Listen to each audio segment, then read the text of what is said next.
اب لسانیات کے بیشتر ماہرین کا فیصلہ یہ ہے کہ اردو دہلی اور اس کے قرب و جوار کے علاقوں میں بولی جانے والی کھڑی بولی سے نکلی ہے۔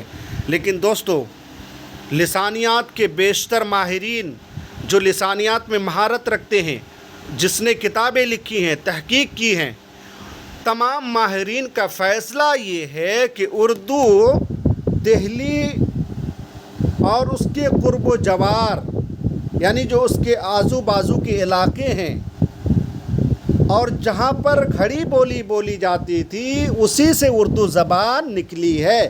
یعنی دہلی کے قرب و جوار کے علاقے میں جو کھڑی بولی بولی جاتی تھی، اسی کھڑی بولی سے اردو اور ہندی نکلی ہے۔ یہ اکثر و بیشتر مصنفین ماہرین کا کہنا ہے، ماہرین لسانیات کا کہنا ہے۔ اس پوائنٹ کو آپ یاد رکھیے گا۔ پنجاب سے دہلی کی نہ صرف یہ کہ حدیں ملتی ہیں، بلکہ دہلی کا پنجاب والوں سے اور پنجاب سے دہلی والوں کا گھر آنگن کا رشتہ ہے۔ یعنی دہلی، کہنے کا مطلب یہ ہے کہ پنجاب اور دہلی جو ہے قریب قریب ہے۔ یہاں کے لوگ، دلی کے لوگ پنجاب جاتے ہیں، پنجاب کے لوگ دہلی آتے ہیں، یعنی آنا جانا آمد و رفت لگا رہتا ہے، اور اسی وجہ سے گھر آنگن کا رشتہ بتایا گیا ہے۔ کھڑی بولی کا دوسری بولیوں سے بھی میل جول تھا۔ جو کھڑی بولی ہے، جو دہلی کے قرب و جوار کے علاقوں میں بولی جاتی تھی، اس کا بھی دوسری بولیوں سے کیا تھا؟ میل جول تھا۔ یہ اثر پنجابی میں بھی دیکھا جا سکتا ہے، یعنی کھڑی بولی کا اثر پنجابی زبان میں بھی دیکھا جا سکتا ہے۔ علاء الدین خلجی کے بعد 1327 میں جب محمد بن تغلق نے دکن کی طرف کوچ کیا، علاء الدین خلجی کے بعد محمد تغلق نے جب 1327 میں کہاں کی طرف کوچ کیا؟ دکن کی طرف کوچ کیا، اور دولت آباد کو دارالسلطنت بنایا، یعنی راجدھانی بنائی۔ کس کو؟ دولت آباد کو دارالسلطنت بنایا۔ تب بڑی تعداد میں آبادیاں بھی منتقل ہو گئیں، یعنی دولت آباد کی طرف کوچ کر گئے لوگ۔ ان میں دہلی شہر کے عام باشندوں کے علاوہ تاجر، صوفیہ اکرام، اسی طرح فوجی بھی شامل تھے۔ کس میں؟ منتقل ہونے میں، یعنی دہلی سے منتقل ہونے میں، دولت آباد جانے میں عام باشندوں کے علاوہ جو تجار تھے، تاجر تھے، جو تجارت کرتے تھے، اسی طرح صوفیہ اکرام جو تھے اور فوجی بھی شامل تھے دولت آباد جانے میں۔ اپنے ضروری ساز و سامان کے علاوہ شمال میں بولی جانے والی کھڑی بولی اور دوسری بولیاں بھی ان کے ساتھ تھی۔ یعنی جو شمالی ہند میں جو عام باشندے تھے، اسی طرح تاجر، صوفیہ اکرام یا دیگر لوگ، یہ لوگ کیا بولتے تھے؟ کھڑی بولی بولتے تھے اور دوسری زبان بولتے تھے۔ تو جو بولتے تھے یہ لوگ لے کر کے وہ زبانیں دولت آباد کی طرف گئے لے کر کے۔ اردو ان سے فائدہ اٹھا رہی تھی۔ اردو زبان جو ہے انہی تمام شمالی ہند میں بولنے والی زبانوں سے کیا کر رہی تھی؟ فائدہ اٹھا رہی تھی۔ ایک برس بعد ہی محمد تغلق پھر دہلی لوٹ آیا، یعنی وہ جو 1327 میں دکن کی طرف کوچ کر گئے تھے اور دولت آباد کو دارالسلطنت بنایا تھا، وہاں زیادہ دن تک رہ نہیں سکے دوستو۔ 1 سال کے اندر ہی وہ پھر کہاں لوٹ آئے؟ دہلی لوٹ آئے، اور دہلی کو دوبارہ دارالسلطنت بنایا گیا۔ بہت سے لوگ اس کے ساتھ واپس آ گئے، یعنی دولت آباد سے پھر سے واپس کہاں آ گئے؟ دہلی آ گئے، دارالسلطنت دہلی آ گئے، اور بہت سے وہیں آباد ہو گئے۔ اور بہت سے لوگ جو ہے جو شمالی ہند سے گئے تھے، دہلی سے گئے تھے، وہ کہاں بس گئے؟ دولت آباد ہی میں بس گئے۔ علاوہ اس کے جو صوفیہ، تاجر اور فوجی دکن کی طرف سفر کرتے تھے، ان کے لیے سب سے بے خطر راستہ گجرات سے ہو کر جاتا تھا۔ یعنی جو سب سے آپ کہہ سکتے سیفٹی راستہ، یا جہاں جس راستے سے ڈر یا خوف نہیں تھا، وہ کون سا راستہ تھا؟ گجرات سے ہو کر جاتا تھا۔ یہ لوگ جہاں تہاں پہنچے، یہ لوگ جہاں تہاں پہنچ گئے۔ ان کے ساتھ اردو بھی تھی۔ اب جب یہ لوگ ادھر ادھر جا رہے تھے، شمالی ہند سے گئے تھے، تو اردو بھی اس کے ساتھ تھی، جسے زبان دہلوی بھی کہا جاتا ہے۔ یعنی اردو کو پہلے کس نام سے جانا جاتا تھا؟ زبان دہلوی کے نام سے بھی جانا جاتا تھا، زبان دہلی کے نام سے بھی جانا جاتا تھا دوستو، اس کو آپ دیکھ لیجئے۔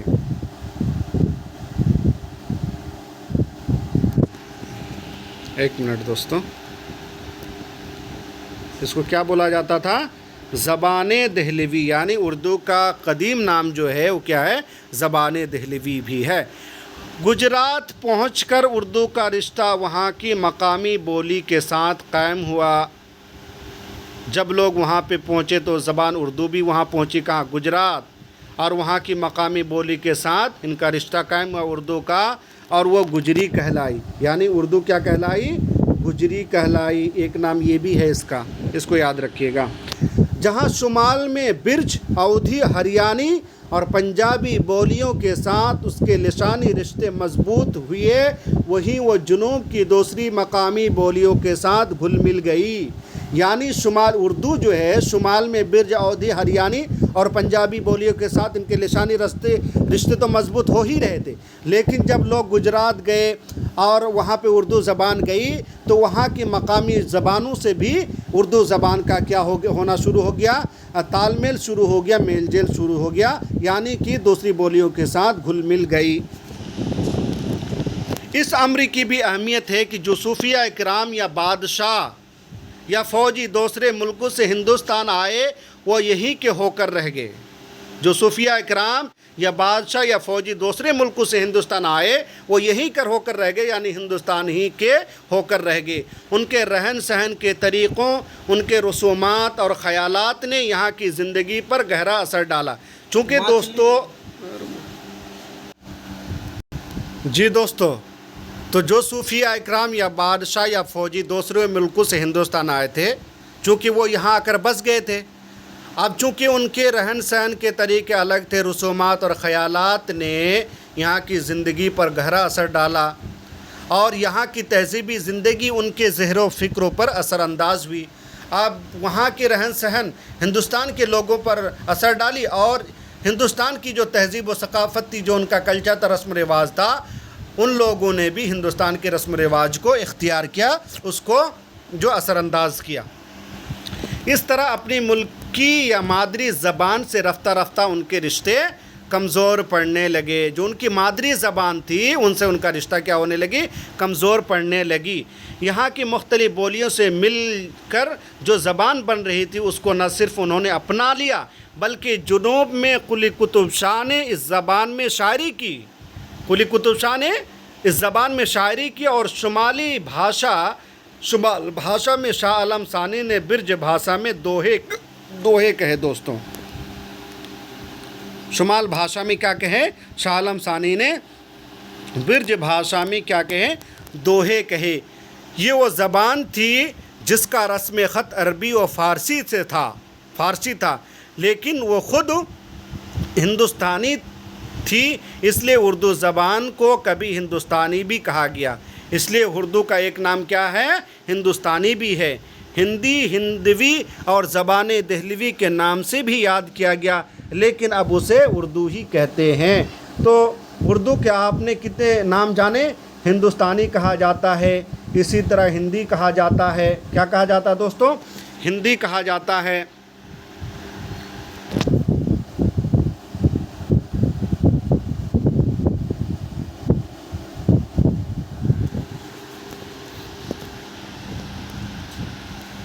ہندی،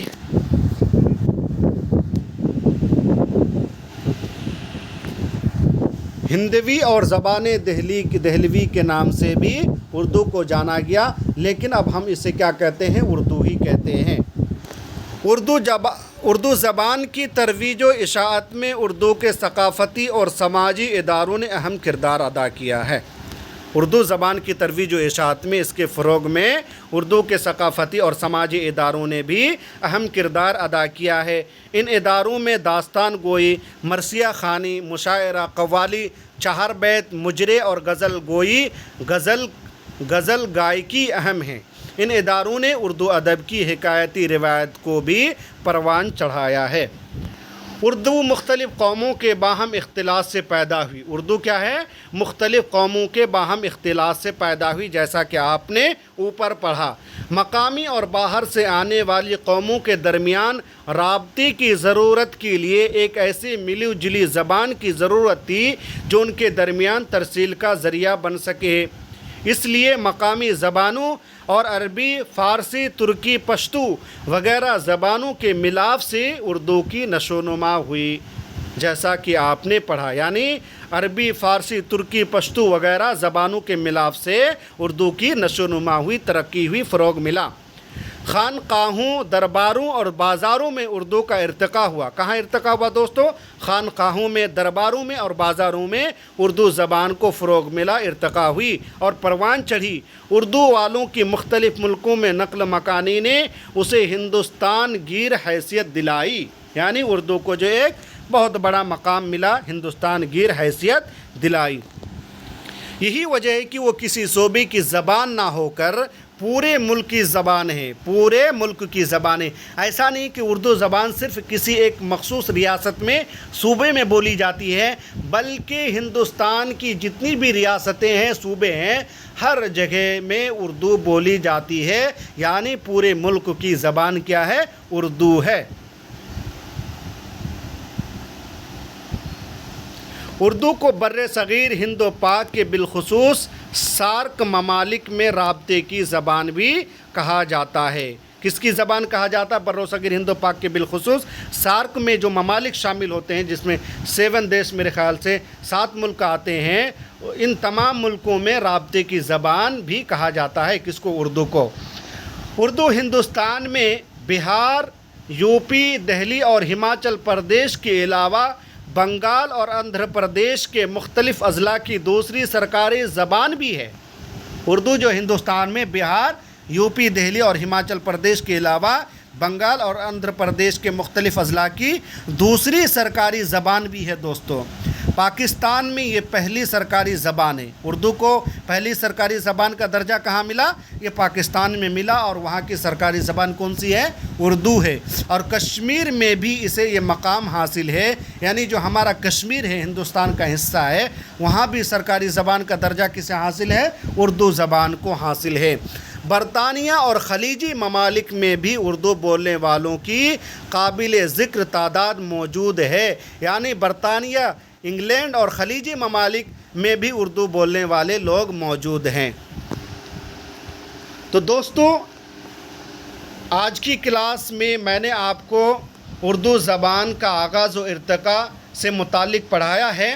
امید ہے کہ آپ کو یہ میرا ویڈیو پسند آیا ہوگا، اور اگزام کے ناحیے سے یہ آپ کے لیے بہت ہی اہمیت کا حامل ہے. اس لیے آپ اس باب کو، اس یونٹ کو اچھے سے دیکھ لیجئے، ریپیٹ کر لیجئے اور اپنی تیاری کو مضبوط کر لیجئے. اور جہاں آپ کو کمزوری لگ رہی ہے، اس کمزوری کو دور کرنے کی کوشش کیجئے. انشاءاللہ آپ کو کامیابی ملے گی. آپ کنٹینیوس جاری رکھیں گے پڑھائی کو. Thank you.